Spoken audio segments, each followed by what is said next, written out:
ఇప్పుడు ఇది ఒక లెక్క. ఇప్పుడంటే ఈవీ వెహికల్స్ వాడకం మీద ప్రభుత్వం పదే పదే ప్రొవోక్ చేస్తుంది, సబ్సిడీలు ఇస్తుంది, దానివల్ల పొల్యూషన్ ఉండదని అంటున్నారు. ఇంకా ఈవీ వెహికల్సే మనకు దిక్క. ఇంకా అటువైపు మన పబ్లిక్ మొత్తం కొంచెం మైండ్ సెట్ మార్చుకోవాలి, ఈవీ వెహికల్స్ మీద దృష్టి పెట్టాలా? అంటే ఇప్పుడు ప్రస్తుతానికి పెట్రోల్కి సబ్స్టిట్యూట్ ఏదైనా ఉన్నదంటే ఈవీ వెహికలే. ఓకే, కానీ ఈ పెట్రోల్కి సబ్స్టిట్యూట్గా వేరే విధంగా మనకు అవకాశాలు ఉన్నాయి.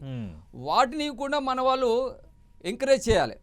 దానికి కొంత టైం పడుతుంది. ఓకే, కానీ ఇప్పుడు ఇన్స్టెంట్గా మనకు ఏదైనా కావాలి పెట్రోల్ సబ్స్టిట్యూట్ అంటే ఈవీ వెహికల్సే కావాలి. ఓకే, అది బెస్ట్ ఆప్షన్. కాబట్టి గవర్నమెంట్ ఈవీ వెహికల్స్ని ఎంకరేజ్ చేస్తుంది. అదేవిధంగా ఈవీ వెహికల్ సక్సెస్ కావాలి అంటే వాటి యొక్క ధరలు చాలా తక్కువ చేసి అమ్మాలి గవర్నమెంట్. దానివల్ల మంచిది. ఇప్పుడు సైకిల్ కూడా ఫిట్ చేసుకొని నడుపుకునేటట్టుగా ఉండాలి.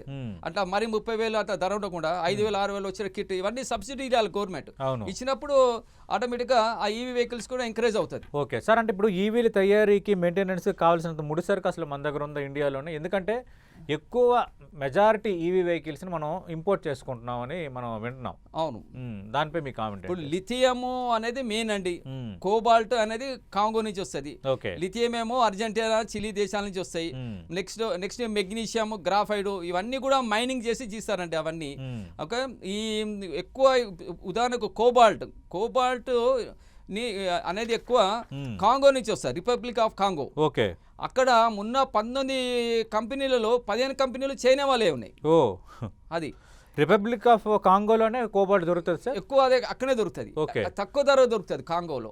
ఎందుకంటే అక్కడ ఒకటి అఫీషియల్ మైనింగ్ ఉంది, అన్అఫీషియల్ మైనింగ్ ఉంది. అక్కడ అన్అఫీషియల్ మైనింగ్ తక్కువ ధరకు దొరుకుతుంది. అయితే ఈ అన్అఫీషియల్ మైనింగ్ లో చిన్న పిల్లలు కూడా 6 years 10 years పిల్లలు కూడా మైనింగ్ చేసి కోబాల్ట్ని బయటకు తీస్తారు. పాపం చాలా మంది చిన్న పిల్లలు కూడా చనిపోతుంటారు. అలా అట్లా అన్అఫీషియల్గా చైనా వాళ్ళు కొనుక్కుంటారు. అది కాబట్టి వాళ్ళే డామినేటింగ్లో ఉండరు. ఇంకోటి ఏంటంటే మనం గుర్తుపెట్టుకోవాలి, ఇప్పుడు రేర్ ఎర్త్ ఎలిమెంట్స్ అనేటివి ఉన్నాయండి. ఈ రేర్ ఎర్త్ ఎలిమెంట్స్ టెక్నాలజీ అనేది చైనా వాడి దగ్గర ఉన్నది. ఈవెన్ అమెరికా కన్నా చైనా వాడి దగ్గర ఉన్నది. ఈ రేర్ ఎర్త్ ఎలిమెంట్స్ టెక్నాలజీలో డామినేటింగ్ ఉండడం వలన కూడా వాళ్ళు ఈ లిథియం అయాన్ బ్యాటరీ, ఈ బ్యాటరీ టెక్నాలజీలో వాళ్ళు ముందంజలో ఉన్నారు.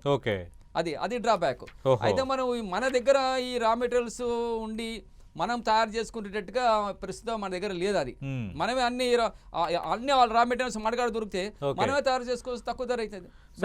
సార్, అంటే ఇప్పుడు ప్రపంచంలో ఎక్కువగా ఈవీ వెహికల్స్ ని చాలా సులువుగా తయారు చేస్తున్న దేశం చైనా. అంటే మరి అలాంటప్పుడు ఈ ఈవీల పేరుతో మనం అంత హడావుడి పడి మొత్తం మళ్ళీ చైనా మీద డిపెండెన్సీ పెంచుకుంటున్నామా? నేను అదే అంటున్నా. ఏ చైనా వస్తువులు అయితే బ్యాన్ చేయాలనుకున్నావు, ఏ చైనా వస్తువులు అయితే వద్దనుకున్నామో, మరి అదే చైనా మీద ఇప్పుడు ఈవీ వెహికల్స్ ఎక్కువ వాడాలంటే దాని మీద డిపెండెన్సీ అవ్వాలి. చైనా మీదకి ఆధారపడాలి, ఆప్షన్ లేదా? అదే కదా. ఇప్పుడు మనం ఇప్పుడు పెట్రోల్ ద్వారా ఇబ్బందులు పడుతున్నాం అని చెప్పేసి మనము దానికి ఇమీడియట్ ఆప్షన్ ఏంటంటే ఈవీ వెహికల్స్. అవును, అందుబాటులో ఉన్నాయి, పైసలు పోయినా కూడా దొరుకుతుంది. అది మళ్ళీ గల్ఫ్ కంట్రీస్ కూడా ఆధారపడక్కర్లే. కాబట్టి గవర్నమెంట్ ఇంకోటి ఎన్వైరన్మెంట్ ఫ్రెండ్లీ, ఈ 2 ఆప్షన్స్ ఉన్నాయి. కాబట్టి దాని వైపుకు గవర్నమెంట్ ఇప్పుడు మొగ్గు చూపుతుంది. ఇప్పుడు డైమిథైల్ ఈథర్, మళ్ళీ ఇదే విధంగా ఈ గ్రీన్ హైడ్రోజన్, ఈ సోలార్ ప్యానెల్స్, విండ్ ఎనర్జీ అవన్నీ కూడా అంతగానగా ఈ మార్కెట్లోకి రావట్లా, ఇంకా రాలేదు అవి. అంటే ఇప్పుడు 2040 నాటికి ఇండియా ఫుల్లీ ఎలక్ట్రికల్ అయిపోతుందా? అంటే ఈవీ వెహికల్స్ వాడకం బాగా భారీగా అయిపోతుంది అంటారా? ఇండియా టార్గెట్ 2070 కల్లా 0 ఎమిషన్స్, 0 కార్బన్ 2070. మన మోడీ గారు మన యునైటెడ్ నేషన్కి ఇచ్చిన ప్రామిస్ అది. ఆ విధంగా ఆలోచన చేస్తున్నారు. ఓకే, మరి అయితే మంచిదే టార్గెట్. కానీ నాకు తెలిసినంత వరకు మన ఫ్యూచర్లో తప్పనిసరిగా ఇప్పుడు అక్కడెక్కడో గల్ఫ్లో యుద్ధం అయితే మనకు దాని యొక్క ఎఫెక్ట్ పడుతుంది. కాబట్టి మన గవర్నమెంట్ చాలా సీరియస్గానే ఎఫర్ట్స్ చేస్తుంది. ఎక్కువ మన డబ్బును ఈ పెట్రోల్ కోసమే స్పెండ్ చేస్తున్నాం అనవసరంగా. కాబట్టి మనమే ఓన్గా పెట్రోల్ తయారు చేసుకొని మనం చేసుకున్నట్లయితే మనకు వేరే కంట్రీస్ మీద ఆధారపడకలే, వేరే కంట్రీస్ మనం బ్లాక్ మెయిల్ చేయవు. అదేవిధంగా ఇప్పుడు మనం తయారు చేస్తున్నటువంటి పెట్రోల్ ఈ ఫ్యూయల్స్ అన్ని కూడా environment friendly.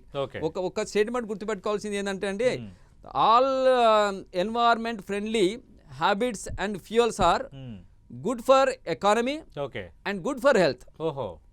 Health. If something is environment friendly, it is good for economy and good for health. Great. రెండు, ఎందుకంటే ఇప్పుడు ఎన్వైరన్మెంట్ ఫ్రెండ్లీ ఏవి కూడా స్మోక్ని ఎమిట్ చేయవు. అవును. ఇప్పుడు సైకిల్ ఉంది అనుకోండి, అది చీపర్ కాస్ట్. అవును.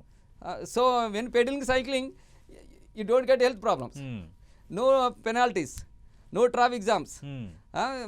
ఆ విధంగా మనకు ఎకానమీ తగ్గుతుంది, ఎకానమీ సేవ్ చేయవచ్చు, హెల్త్ కూడా బాగా ఉంటుందండి. అవును. ఇప్పుడు అదే విధంగా ఇప్పుడు గ్రీన్ హైడ్రోజన్ ఉంది అనుకోండి, గ్రీన్ హైడ్రోజన్ కూడా వాటర్ నుంచి తయారు చేస్తున్నాం. రా మెటీరియల్ ఏంటంటే వాటర్, అవును, దాని నుంచి తయారు చేస్తున్నాం. ఓకే. ఇంకా దాంట్లో మనకు మనీ సేవ్ చేయవచ్చు కదా. అవును. అది ఇంకా దాంట్లో గ్రీన్ హైడ్రోజన్ నుంచి ఏం CO2 ఎమిషన్స్ రావు కదా. అవును. అదే మళ్ళీ వేరే పెట్రోలియం అయితే ఎమిషన్స్ వస్తాయి కదా. సార్ ఇప్పుడు